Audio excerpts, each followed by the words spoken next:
ഇതിൻ്റെ കൂടുതൽ വിശദാംശങ്ങളുമായി വിഷ്ണു കരുണാകരൻ ചേരുന്നു. വിഷ്ണു, രണ്ട് മൂന്ന് ഘട്ടങ്ങളായാണ് ഈ കാര്യങ്ങളെ അദ്ദേഹം വിശദീകരിച്ചത്. ഒന്ന്, മുഖ്യമന്ത്രിയെ സംബന്ധിച്ച് പറഞ്ഞ കാര്യത്തിൽ വരുത്തിയ തെറ്റിദ്ധാരണയെ സംബന്ധിച്ച്. രണ്ട്, വീണ വിജയനുമായി ബന്ധപ്പെട്ട കാര്യങ്ങളിൽ ഉള്ള വിശദീകരണം, അതിൻ്റെ അന്വേഷണവും അതിൻ്റെ ഉള്ള CPM നിലപാടും.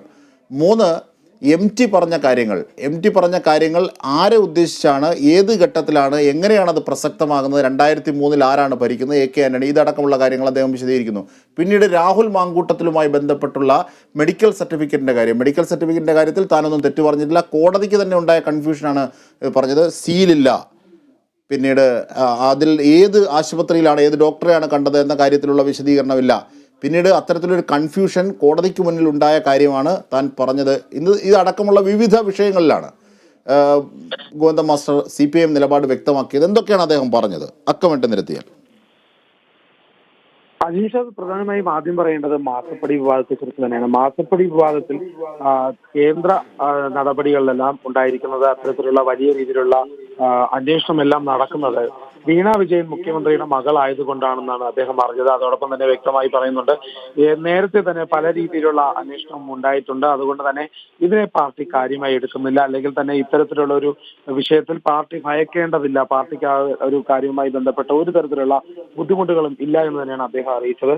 മാത്രമല്ല, കോൺഗ്രസും BJPയും ചേർന്ന് നിലപാടെടുക്കുന്നുണ്ട് ഇക്കാര്യത്തിൽ, അതുകൊണ്ട് കേന്ദ്ര ഏജൻസികൾ അന്വേഷിക്കുന്നതിൽ ബുദ്ധിമുട്ടില്ല, എന്തെങ്കിലും നടത്തുന്നെങ്കിൽ നടത്തിക്കോട്ടെ എന്ന് തന്നെയാണ് ഇപ്പോഴും ആവർത്തിച്ചു പറഞ്ഞത്. അതോടൊപ്പം തന്നെ വേറെ കാര്യങ്ങളും പറയുന്നുണ്ട്. മുഖ്യമന്ത്രിയെ സൂര്യനെ പോലെ എന്ന് അന്ന് പറഞ്ഞിരുന്നു, അത്തരത്തിൽ വ്യക്തിപൂജ നടത്തി എന്ന ഒരു ആരോപണം ഉയർന്നിരുന്നു, അത്തരത്തിൽ ആക്ഷേപമെല്ലാം ഉയർന്നിരുന്നു. വ്യക്തിപൂജ നടത്തുന്നതിനെ അംഗീകരിക്കുന്ന ഒരു പാർട്ടിയല്ല CPM എന്ന് അദ്ദേഹം വ്യക്തമാക്കിയിട്ടുണ്ട്. MV ഗോവിന്ദൻ പറയുമ്പോൾ തന്നെ വ്യക്തമാക്കി പറയുന്നുണ്ട്, ഞാൻ കഴിഞ്ഞ തവണ പറഞ്ഞത് മുഖ്യമന്ത്രി സൂര്യനെ പോലെയാണ് എന്ന് ഉപമിച്ചിട്ടുണ്ടെങ്കിലും ഈ കേന്ദ്ര ഏജൻസികൾക്ക് അടുത്തെത്താൻ പോലും സാധിക്കുന്നില്ല, അല്ലെങ്കിൽ എത്തില്ല എന്ന് തന്നെയാണ് പറഞ്ഞിരിക്കുന്നത്. അതിനപ്പുറത്തേക്ക് വ്യക്തിപൂജയായതിനെ കണക്കാക്കാൻ സാധിക്കില്ല എന്നും അദ്ദേഹം വ്യക്തമാക്കുന്നുണ്ട്. ഈ ഒരു സാഹചര്യത്തിനാണ് അദ്ദേഹം പൂർണ്ണമായും എടുത്തു പറയുന്നത്. തെറ്റിദ്ധാരണകൾ പരത്തുന്ന സാഹചര്യമാണ്, മാധ്യമങ്ങൾ അടക്കം തെറ്റിദ്ധാരണകൾ പരത്തിയിരുന്നു എന്നും MV ഗോവിന്ദൻ വ്യക്തമാക്കിയിട്ടുണ്ട്. അതിനുശേഷം MDയുടെ പരാമർശത്തെ കുറിച്ച് പറയുന്നുണ്ട്, അത് വ്യക്തമായി പരിശോധിക്കുമെന്ന് അദ്ദേഹം പറഞ്ഞിട്ടുണ്ട്. അത് മാത്രമല്ല, കൃത്യമായി കണക്ക് നോക്കുകയാണെങ്കിൽ 2003 ഭരിച്ചിരുന്ന ആരാണ്, അത് വ്യക്തതയുണ്ട്, അതിനെക്കുറിച്ച് ആയിക്കൂടെ, അല്ലാതെ ഇപ്പോൾ ഒരു ഭരണ സംവിധാനത്തെ മാത്രം ചൂണ്ടിക്കാണിച്ച് വിമർശിക്കുന്നതല്ലല്ലോ എന്ന് അദ്ദേഹം വ്യക്തമാക്കിയിട്ടുണ്ട്. ഏതായാലും അതും വ്യക്തമാക്കേണ്ട സാഹചര്യം ഉണ്ടെന്ന് തന്നെയാണ് MV ഗോവിന്ദൻ അറിയിച്ചിട്ടുള്ളത്. തൊട്ടു പിന്നാലെ രാഹുൽ മാങ്കൂട്ടത്തിന്റെ വക്കീൽ നോട്ടീസിനെ കുറിച്ചും പറഞ്ഞിട്ടുണ്ട്. താൻ മാപ്പ് പറയില്ല, പരാമർശങ്ങൾക്കെതിരെ താൻ മാപ്പ് പറയില്ല എന്ന് തന്നെ അദ്ദേഹം അറിയിച്ചിട്ടുള്ളത്. രാഹുൽ മാങ്കൂട്ടത്തിന്റെ ഒരു തരത്തിലുള്ള ആവശ്യങ്ങൾ അംഗീകരിക്കാനാവില്ല എന്നും പറഞ്ഞിട്ടുണ്ട്. അതോടൊപ്പം തന്നെ രാഹുൽ മാങ്കൂട്ടത്തിന്റെ ജാമ്യ വ്യവസ്ഥയെ കുറിച്ച് അദ്ദേഹം പറഞ്ഞു, ജാമ്യം ലഭിക്കാത്തതിന്റെ പ്രധാന കാരണം കോടതി തന്നെ ചൂണ്ടിക്കാട്ടിയിരുന്നു, ആരോഗ്യ പ്രശ്നങ്ങൾ ചൂണ്ടിക്കാട്ടിയിരുന്നു, അതിലൊക്കെയും ഒരു വ്യവസ്ഥയില്ല, അല്ലെങ്കിൽ വാദിക്കുന്നതും നൽകുന്ന രേഖകളും തമ്മിൽ ബന്ധമില്ല, അത്തരത്തിലുള്ള പല പ്രശ്നങ്ങളും ഉണ്ട്. അതുകൊണ്ട് തന്നെ കോടതിയാണ് തീരുമാനിച്ചിരിക്കുന്നത് രാഹുൽ മാങ്കൂട്ടത്തിന് ജാമ്യം നൽകണോ ഇല്ലേ എന്നുള്ളത്. കോടതി നടപടിയെ കുറിച്ചാണ് പറഞ്ഞത്, അല്ലാതെ അദ്ദേഹത്തിന് ഇതിന് പ്രത്യേകിച്ച് എടുത്തു പറയേണ്ട ആവശ്യമില്ല. ഇത്തരത്തിലുള്ള കാര്യങ്ങളൊക്കെയാണ് ഇന്ന് പ്രധാനമായും പത്രസമ്മേളനത്തിൽ MV ഗോവിന്ദൻ അറിയിച്ചത്. അതുപോലെ തന്നെ ലോക്സഭാ തെരഞ്ഞെടുപ്പും അതുമായി ബന്ധപ്പെട്ട ഒരുക്കങ്ങൾ, സ്ഥാനാർത്ഥികളുടെ കാര്യം എന്തൊക്കെയാണ് ഗോവിന്ദ മാഷ് പറഞ്ഞത്?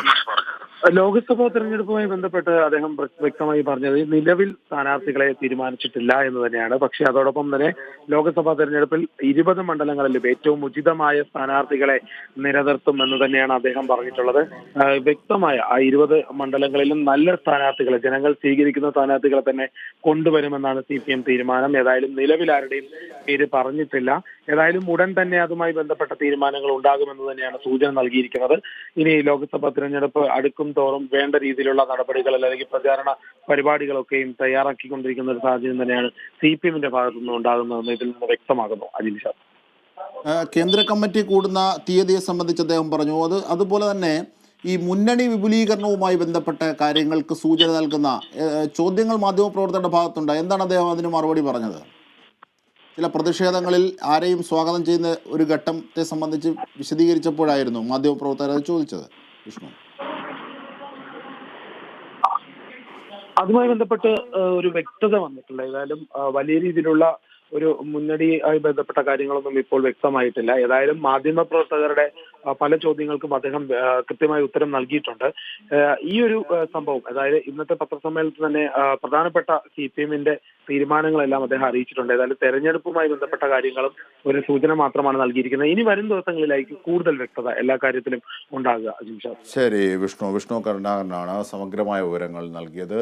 മുഖ്യമന്ത്രിയെ സംബന്ധിച്ച് ഉയർന്ന വിവാദങ്ങളെ സംബന്ധിച്ച് CPM നേരിട്ട സമകാലിക വിഷയങ്ങളെയൊക്കെ സംബന്ധിച്ച് പ്രതിപക്ഷ പാർട്ടികളെ കുറിച്ചെടുത്ത നിലപാടുകളെയൊക്കെ സംബന്ധിച്ചുള്ള കൂടുതൽ വിശദീകരണങ്ങളാണ് MP ഗോവിന്ദൻ മാസ്റ്ററുടെ വാർത്താ സമ്മേളനത്തിൽ നിന്നും മനസ്സിലാക്കുന്നത്. ഇതിൻ്റെ വിവരങ്ങളാണ് വിഷ്ണു കരുണാകരൻ നൽകിയത്. മറ്റു വാർത്തകൾ